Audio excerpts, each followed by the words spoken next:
My name is Marro Deriba Lamesa. I'm an Oromo Liberation Army member operating inside Oromia. Al Jazeera's implausible, bigotry and baseless article alleging OLA is taking part in killings and displacement of ethnic Amhara population in western Oromia, I feel is an insult to the Oromo people as a mass. I found it extremely disturbing.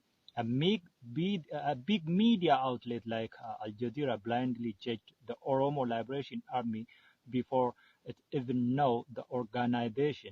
Al Jazeera labeling OLA as a separatist group is another flaw that exposes this globally watched giant media. The media should have taken a step or so to read the Oromo Liberation Front's political program and fathom its goals and objections than echoing Ethiopia's successive dictatorial regime's propaganda against the cause of the Oromo people. In response to the allegations, uh, Al Jazeera has to take some further steps and should get speech made by Shimalis Abdisa and Damak Mokonnin.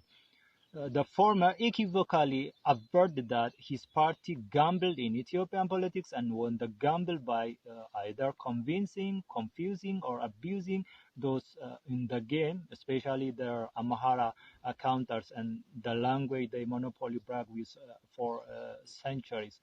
While the latter confessed he should arm every Amhara living outside Amhara regional government's jurisdiction area. It also has to be underlined, head of the state deceived international community and the world as a whole that his forces reached and controlled Tigray regional government seat, Mekelle, without killing a single civilian.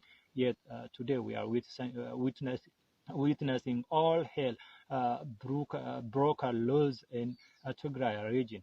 It is these kinds of gambling, conspiring, and deceiving within factions among men at the Oval Office that is eating innocent civilians' life, dividing the whole population of the country into ethnic classes. The Oromo Liberation Army has got nothing to do with this kind of savagery. However, uh, some accusations made against OLA to push the organization to an extremist end might lead the innocent freedom fighters to the cage. Some people want, and this could bring again another Rwanda 1994 to the Horn of Africa. Uh, had OLA need to kill and displace targeting one ethnic group, it is a one night easy job, of course, but this is not a cause we are dying for.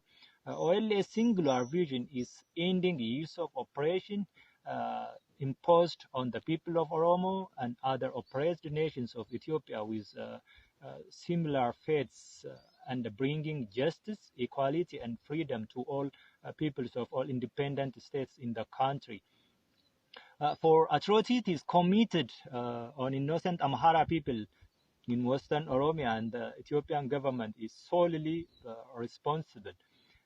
Many false concocted documentaries tarnishing its image were made against OLA and the Oromo people's struggle from Badeno to Arbagugu, from Wollu to Walaga, but time and again all bear no fruits. An independent body has to be given an access to areas alleged, and OLA is beyond ready to cooperate for investigation. Ethiopia is collapsing while the world is looking for a wrong medicine to save the country when it's too little too late. Failing to accept the realities as the cause of Ethiopia's demise today is a deliberate marginalization of the Oromo mass and distorting a century-long quest for self-determination of the Oromo nation and other oppressed nationalities in the country will result into an inevitable disintegration of those independent states. Uh, Today, neither Abiy Ahmed's deception nor international community's foul cry will save the plight of the nations of Ethiopia. situations on the ground are far from what the world is observing on the TV screens. Things are out of control, and unlawfully declared state of emergency in almost all parts of the country solved nothing. That is today a sign of proof that shows Ethiopia is a failed state. That's what I feel today. I'm not going to take too much of your time. Please, thank you for having me on air.